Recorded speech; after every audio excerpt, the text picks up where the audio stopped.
बिस्मिल्लाहिर्रहमानिर्रहीम। आज मैं बात करूंगा फेडरल बोर्ड का जो उर्दू सेकंड ईयर का नया पेपर पैटर्न और जो नया सिलेबस आया है उस पर। जैसा कि आप सब जानते हैं कि उर्दू का पेपर पैटर्न बदल गया है और जो नया पेपर पैटर्न आएगा वो SLO बेस पेपर पैटर्न होगा। ये जो SLO की टर्म है कोई इतनी ज़्यादा ख़तरनाक नहीं है, इतनी ज़्यादा मुश्किल नहीं है और इतनी ज़्यादा परेशानी वाली भी नहीं है। SLO से बनता है स्टूडेंट लर्निंग आउटकम्स। मुराद इससे ये ली जाती है कि स्टूडेंट ने सीखा क्या है। बुनियादी तौर पर ये जो टर्म है ये ब्लूम की टेक्सोनोमी से ली गई है। ब्लूम एक बहुत बड़ा एजुकेशनिस्ट था और एजुकेशन में जो ऑब्जेक्टिव्स होते हैं उन पर उसने बड़ा काम किया था, करिकुलम डेवलपमेंट पे बड़ा काम किया था और इसी तरह उसने इम्तहानी निज़ाम जायज़ा या इवैल्यूएशन पे भी काम किया था। यानी ब्लूम की जो टेक्सोनोमी है वो अप्लाई होती है एक टीचर की तरफ से क्लासरूम में। यानी ब्लूम ये कहता है कि जब एक टीचर क्लासरूम में पढ़ा रहा है तो वो सिर्फ क्लासरूम में मालूमात ही ना दे, स्टूडेंट के सिर्फ जनरल नॉलेज में इजाफा ही ना करे, स्टूडेंट की सिर्फ जहनी तौर पर उनकी रहनुमाई मदद ना करे, बल्कि जो उन्हें सिखाए उसका वो असर भी कबूल करें और फिर अमली ज़िंदगी में उसका इजहार भी करें। यानी इस लिहाज से ब्लूम ये कहता है कि एक टीचर को पढ़ाते हुए स्टूडेंट की ज़हनी ज़रूरत को भी मद्देनज़र रखना है, स्टूडेंट की जिस्मानी ज़रूरत को भी मद्देनज़र रखना है और उसके बाद स्टूडेंट ने अमली ज़िंदगी में जो कुछ जाके करना है एक टीचर उसको भी मद्देनज़र रखे। अब ये जो पेपर पैटर्न है इसमें इसी तरह के क्वेश्चन आ जाएंगे कि स्टूडेंट को याद क्या है, मेमोराइज उसने क्या किया है, नॉलेज उसके पास कितना है।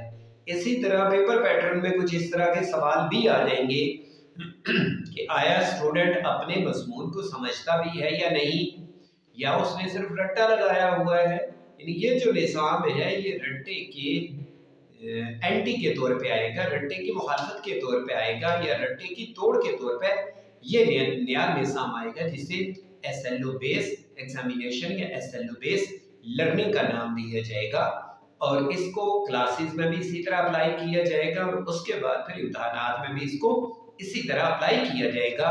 यानी हमारे पेपर्स में जो क्वेश्चन है, जो नॉलेज बेस है, उनकी तादाद को कम किया जाएगा और उसके बजाय जो तफहीम वाले हैं, अंडरस्टैंडिंग वाले हैं, उनको ज़्यादा शामिल किया जाएगा। और इसी तरह फिर जो एक तालिब इल्म एक क्लासरूम में सीखता है आया वो अपनी अमली ज़िंदगी में उसको जाके अप्लाई भी करता है, यानी इत्तलाक भी उसका करता है या इम्प्लीमेंटेशन भी उसकी होती है। यानी ये 3 तरह के क्वेश्चन हमारे सिलेबस में शामिल किए जाएंगे और ये तब्दीली तकरीबन आहिस्ता आहिस्ता तमाम मज़ामीन में आती जाएगी और मज़ीद जब ये सिलसिला कामयाब होता जाएगा तो फिर हो सकता है कि हमारे पेपर्स में कुछ अनसीन हिस्सा भी पेपर में शामिल किया जाए कि जिसमें स्टूडेंट की सिर्फ स्किल को चेक किया जाए।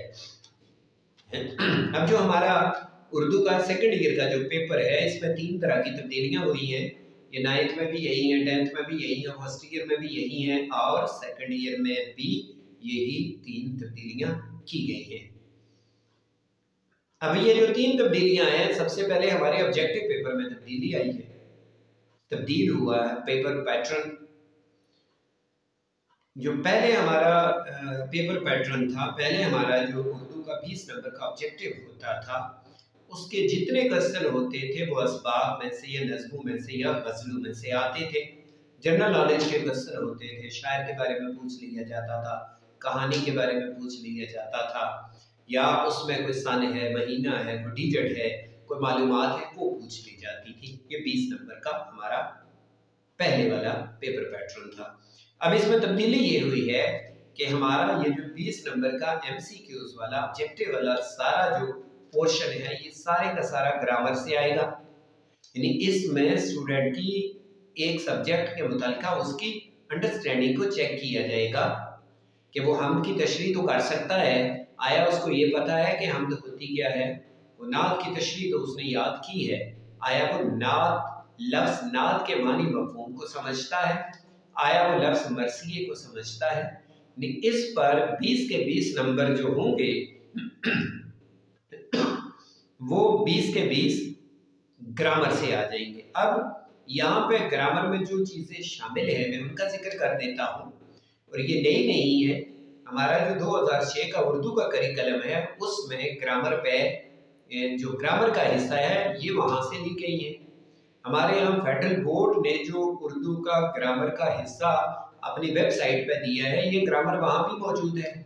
फिर हमारी जो टेक्स्ट बुक है KPK की जो हम पढ़ा रहे हैं वहाँ भी ये ग्रामर मौजूद है।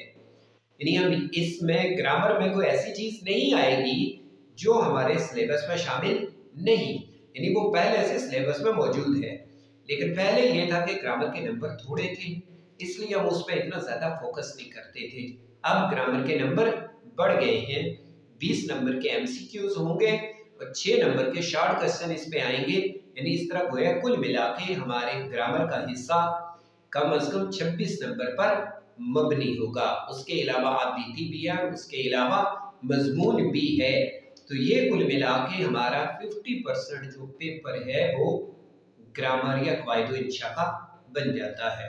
अब इसमें जो चीज़ें शामिल हैं मैं उनका जिक्र कर देता हूँ। अगले किसी लेक्चर में मैं इनकी मुख्तसर सी वजाहत भी कर दूंगा, लेकिन अभी आपकी मुआवनत के लिए और आपकी रहनुमाई के लिए, असातिज़ा की रहनुमाई के लिए भी और तलबा की रहनुमाई के लिए भी मैं सिर्फ उस ग्रामर का वो हिस्सा बता देता हूँ जो हमारे पेपर में शामिल किया गया है।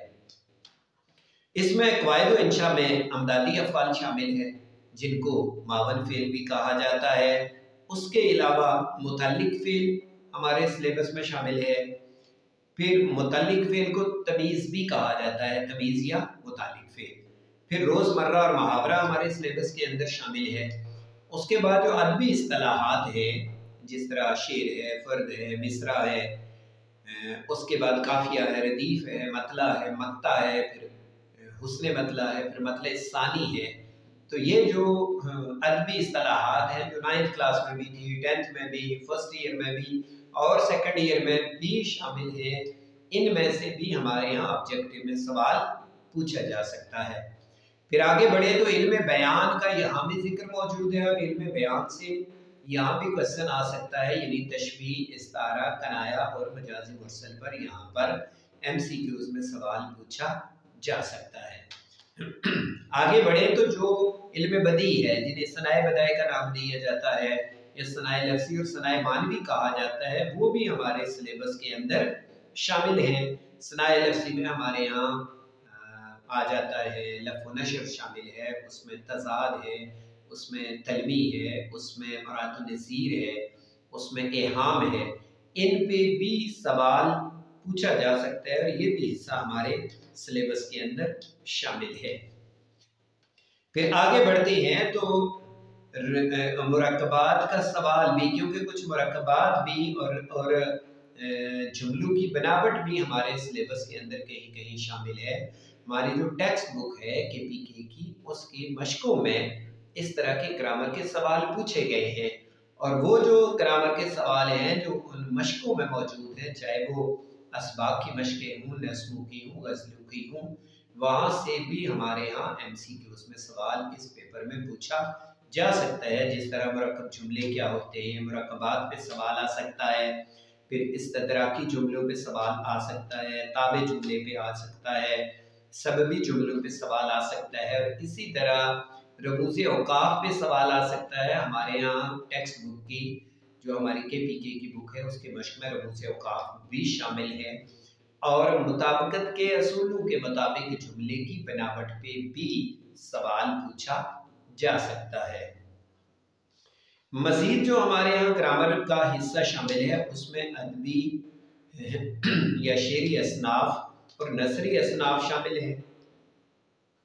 यानी आपको मालूम होना चाहिए कि हमारे यहाँ जितनी भी कहानियाँ शामिल है सिलेबस में या नज़्में या गज़लें, उनका किसी न किसी असनाफ़ सुखन के साथ ताल्लुक़ होता है। मसलन कोई इंशाइया हो सकता है, कोई मज़मून हो सकता है, इसी तरह कोई तमसील हो सकती है, तमसील या एलिगरी जिसे कहते हैं, वो शोहरत आमर बकायद आम का दरबार, अब वो तमसील निगारी है। इसी तरह अफसाने हमारे सिलेबस में शामिल हैं, खाके शामिल हैं, मज़ार निगारी शामिल है, सवाने उम्री शामिल है। तो ये जो टर्म्स हैं, कहानियाँ तो हम पढ़ लेते हैं लेकिन हम उस टर्म को नहीं समझते। हम अफसाना तो पढ़ लेते हैं लेकिन हम ये नहीं समझते कि अफसाना होता क्या है। हम नावल पढ़ लेते हैं लेकिन हम ये नहीं समझते कि नावल होता क्या है। तो ये सारी चीज़ें क्योंकि हमारी किताब की मश्क में लिखी होती हैं, पहले क्योंकि इस पर इतने ज़्यादा क्वेश्चन नहीं आते थे, नंबर कम थे, अब क्योंकि नंबर इसके बढ़ गए हैं तो अब असातिज़ा के लिए ये ज़रूरी है कि वो तलबा को इन चीज़ों की तारीफ़ें भी बताएं। स्टूडेंट को बताया जाए कि मज़मून किसे कहते हैं, इंशाइया किसे कहते हैं, तमसील निगारी क्या होती है, अफसाना क्या है, खाका क्या है, मज़ा निगारी किसे कहते हैं और सवाने उम्री किसे कहते हैं।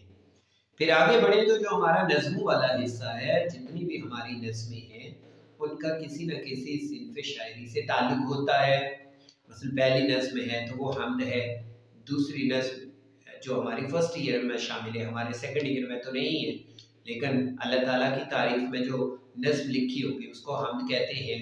हज़ूर सल्लल्लाहु अलैहि वसल्लम की ज़ात पे लिखी हुई जो नज़्म होती है उसे नात कहते हैं। इसी तरह पाबंद नज़्म होती है, आज़ाद नज़्में होती हैं। फिर अल्लामा इकबाल के जो जवाब शिकवा हमारे सिलेबस में शामिल है तो वो हैयत के लिहाज से मुसद्दस है, यानी अगर किसी नज़्म के हर बंद में 6 मिसरे होते हैं तो उसे मुसद्दस कहते हैं। इसी तरह हमारे यहाँ तरजीह बंद की कुछ नज़्में शामिल हैं, तरकीब बंद की नज़्में शामिल है, हमारे एक सोनेट शामिल है, 14 मिसरों पर मबनी एक नज़्म है वो सोनेट है। फिर इसी तरह नज़्में मुअर्रा है, यानी जो नज़्में हैं जिनको हम पढ़ लेते हैं, उनकी तशरीह पढ़ लेते हैं, उनके अशार याद कर लेते हैं, उनके सवाल जवाब याद कर लेते हैं, तो उन नज़्मों का किसी न किसी शायरी की सिन्फ से ताल्लुक़ होता है, या वो बालिहाज मौजू होगी या बालिहाज हैयत होगी। अगर वो मौजू के लिहाज से है तो हमें उसका मौजू मालूम होना चाहिए, और अगर वो हैयत के लिहाज से है तो हमें ये पता होना चाहिए कि उसकी हैयत क्या है। आया वो फ़र्द है, वो मुसल्लस है, वो मुरब्बा है, वो मुखम्मस है, वो मुसद्दस है, वो मुसम्मन है, वो तरजीबंद है, वो तरकीबंद है, वो बासोख्त है, यानी उसकी बनावट के लिहाज से कोई ना कोई उसका नाम होगा। और जो हमारे सिलेबस के अंदर नज़्में शामिल हैं वो बनावट के लिहाज से नज़्मों की किसी न किसी सिन्फ से उनका जाके ताल्लुक़ बनता है। फिर मज़ीद गज़लों वाला जो हिस्सा है हमारे यहाँ, क्योंकि गज़लें भी शामिल हैं, तो जो गज़लें हैं उनको मौज़ू के लिहाज से तो हम उनका मौज़ू के लिहाज से हम तो नहीं देख सकते, गज़लों को हम बालिहाज हैयत देखते हैं, क्योंकि नज़्म की कुछ ख़ास निशानियाँ होती हैं, उसके मुताबिक उस गज़ल को गज़ल का नाम दिया जाता है। मसलन जनरली ये कहा जाता है कि गज़ल में जो अशार की तादाद है वो ताक होनी चाहिए, 5 हो, 7 हो, 9 हो, 11 हो, 13 हो, 15 हो, 17 हो, यानी कम से कम 5 और ज़्यादा से ज़्यादा 17 अशार पर मबनी जो गज़ल है इनको अच्छी गज़लों में शुमार किया जाता है। यानी 5 से अगर अशार कम है तो वो गज़ल के पैमाने पे पूरा नहीं उतरेगी, और इसी तरह 17 से ज़्यादा शेर हो जाएंगे तो वो भी बात एक्सेस कर जाएगी, तो वो भी गज़ल की तारीफ से एक्सीड कर जाएगी। इसी तरह फिर गज़ल में मतला है, मक्ता है, काफिया है, रदीफ है, ये चीज़ें भी होती हैं, तो हम गज़ल को भी बालिहाज हैयत ही देखते हैं। तो ये हमारा जो हिस्सा है हमारा ग्रामर का हिस्सा है, और इस पर हमारे MCQs 20 नंबर का MCQs में सवाल आ सकते हैं, और इसी तरह 6 नंबर के शॉर्ट क्वेश्चन आते हैं। ये पहली तब्दीली है जो हमारे पेपर में हुई कि नेक्स्ट हमारा 20 नंबर का ऑब्जेक्टिव सारे का सारा इन कवायद में से आएगा। अब आगे बढ़ते हैं, जो हमारा दूसरा हिस्सा था पहले 36 नंबर का है, हमारे सेकंड ईयर में वो सवाल जवाब का हिस्सा है, क्वेश्चन आंसर। पहले ये था कि जितने क्वेश्चन आंसर थे वो सारे के सारे टेक्स्ट बुक से आते थे, गज़लों से आते थे, नज़्मों से आते थे, और कवायद से आते थे, और ओपन आते थे। अब यहाँ पर जो चेंज आया है वो ये आया है, SLOs के फार्मूले पर यहाँ पर जो चेंज आया है उस पर ये है कि अब हमारे सवाल जवाब ओरल नहीं आएंगे, ज़बानी नहीं आएंगे, अनसीन टाइप नहीं होंगे, बल्कि वहां पर पैरा दिया जाएगा, कहानी का पैरा दिया जाएगा। उस पैरे के मुतलका नीचे सवाल होंगे और उन सवालों के जवाब स्टूडेंट को उस पैरे में से ढूंढने हैं। आसान हो गया है।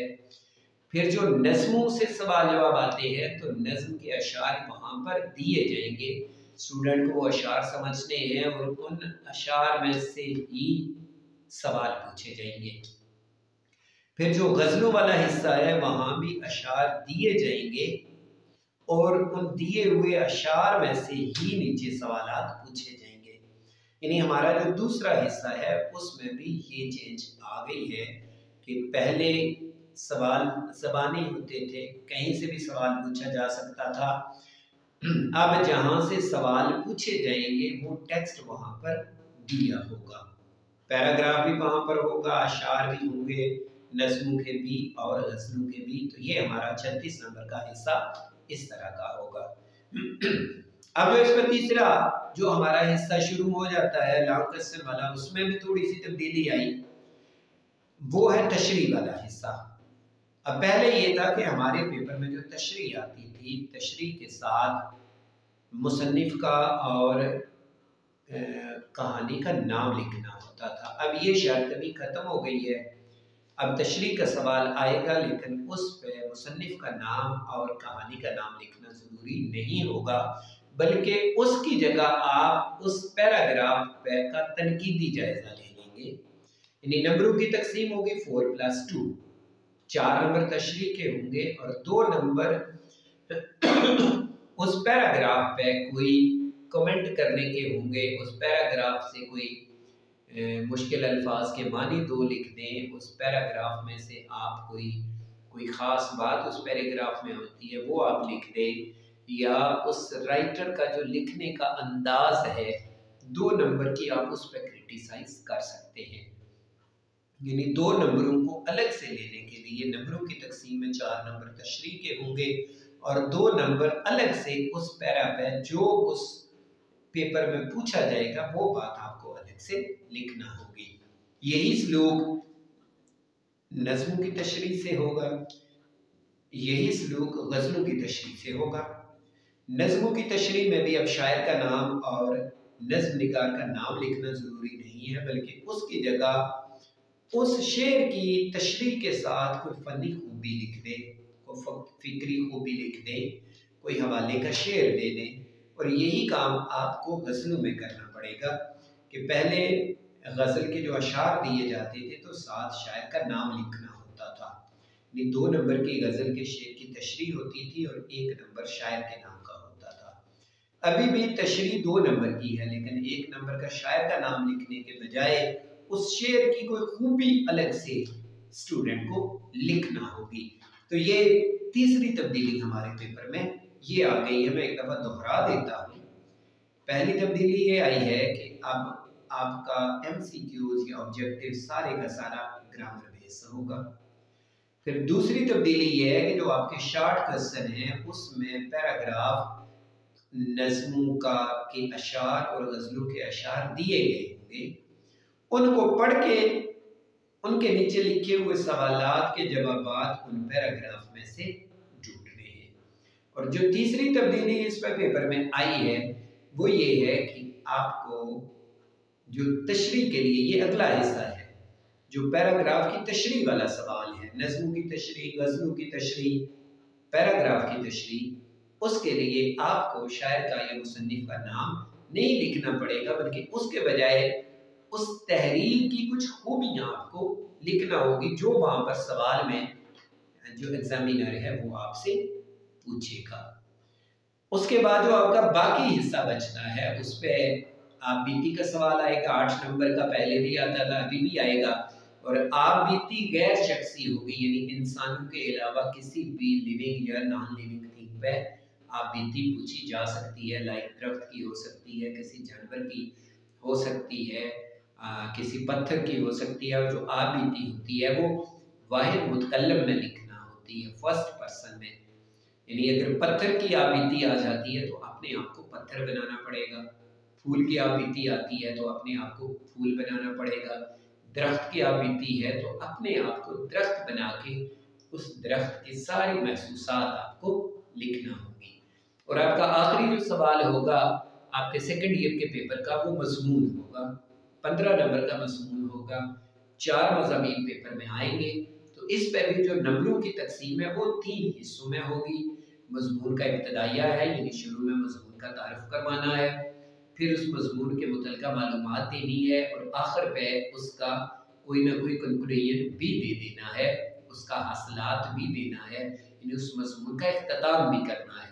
तो जो नंबरों की तकसीम है 15 नंबरों की, 5 नंबर उसकी इब्तिदा के होंगे, 5 नंबर उसका जो सेंट्रल पॉइंट है, ख़ास बात है, वो होंगे, और 5 नंबर उसके इख्तितामी के होंगे। और जो हमारे यहाँ जो मज़मून पेपर में आएंगे, मज़मून 4 मज़ामीन आपके पेपर में आएंगे। एक मज़मून होगा आलमी सतह का, कोई आलमी मसाइल, जिस तरह आलम इस्लाम के मसाइल हैं, या कोई आजकल कोविड की वबा चल रही है, इस पर मज़मून आ सकता है, या पूरी दुनिया में दहशतगर्दी की एक ज़माने में लहर थी, उस पर मज़मून आ सकता है। यानी एक मज़मून पेपर में आएगा जो आलमी सतह का होगा, इंटरनेशनल लेवल का। एक मज़मून होगा जो हमारे मज़हब या अखलाक के मुतल्लिक़ा होगा, एक मज़मून होगा जो साइंसी इजादात पे होगा, यानी साइंस के मुतल्लिक़ा भी एक मज़मून पेपर में आएगा। और एक मज़मून है जो हमारे मुआशरती या मुआशी या नज़रियाती मसाइल हैं, जिस तरह हमारे यहाँ कौमी ज़बान पे मज़मून आ सकता है, हमारे निज़ाम तालीम पे आ सकता है, उर्दू के मुस्तक़बिल पे आ सकता है, तारीख़ पाकिस्तान, नज़रिए पाकिस्तान पे आ सकता है। जनरली ये होता है कि इस तरह की 4 कैटेगरीज, इन 4 मज़ामीन शामिल किए जाते हैं पेपर में, और 4 में से स्टूडेंट को एक मज़मून 15 नंबर का अटेम्प्ट करना है। तो ये था हमारा सेकंड ईयर का उर्दू का पेपर और उसकी नंबरों की तकसीम। और ये जो नंबरों की तकसीम है, इसके लिए आजकल एक नई एक टर्म इस्तेमाल हुई है, उसे रूब्रिक्स का नाम दिया जाता है। रूब्रिक्स की टर्म को समझने के लिए आप बहुत आसान लफ्ज़ों में आप ये समझ लें कि रूब्रिक्स से मुराद है नंबरों की तकसीम। मसलन हमारा मज़मून है 15 नंबर का, तो अब आप मार्किंग करते हुए उसमें 3, 4, 5 हिस्सों में डिवाइड कर लें, यानी उसके 5 ज़रब 5 ज़रब 5, यानी 5 जमा 5 जमा 5 15 नंबर कर लेंगे। इब्तदाइये के 5 नंबर हैं, फिर सेंट्रल पॉइंट के 5 नंबर हैं, इख्तितामिया के 5 नंबर हैं। यानी नंबरों को छोटे छोटे हिस्सों में तकसीम कर लिया जाए, ताकि किसी जगह भी स्टूडेंट का हक ज़ाया ना हो। और एक स्टूडेंट अगर 3 नंबर का सवाल लिखता है, उसमें 2 नंबर तारीफ के होंगे, 1 नंबर मिसाल के होंगे। तो अब अगर एक स्टूडेंट 2 नंबर की तारीफ लिखता है, मतले की तारीफ लिख देता है, 2 नंबर उसके और आगे मतला की मिसाल देता है, तो 1 नंबर उसका होगा। अब उसको पूरे 3 के 3 नंबर दिए जाएंगे। इसको रूब्रिक्स का नाम दिया गया है। अब अगर एक स्टूडेंट है वो सिर्फ तारीफ कर देता है, मिसाल नहीं देता, तो फिर उसको 2 नंबर दे दिए जाएंगे। यानी नंबरों की मुनसिफाना तकसीम का नाम के लिए जो टर्म नई एक इस्तेमाल हो रही है आजकल, दैट्स कॉल्ड रूब्रिक्स। तो आपके पेपर की मार्किंग करते हुए इन रूब्रिक्स का भी ख्याल रखा जाएगा, ताकि किसी जगह भी एक तालिब इल्म के साथ और एक अच्छे तालिब इल्म के साथ जिसने आगे चल के किसी मुकाबले के इम्तिहान में शामिल होना है, किसी जगह भी उसका एक नंबर भी कहीं ज़ाया न होने पाए। तो ये था मेरा आज का एक बड़ा मालूमाती सा लेक्चर, जो असातिज़ा के लिए भी है। असातिज़ा भी इससे फ़ायदा उठाएँ और तलबा भी इसको समझें। और आपका जो अगला इम्तिहान आ रहा है जून के महीने में, उसमें नंबरों की तकसीम और पेपर पैटर्न जो मैंने आपके सामने रखा है, इस तरह का होगा। उम्मीद है मेरा ये लेक्चर आपके लिए मुफीद होगा। तो अगले लेक्चर के लिए इजाज़त।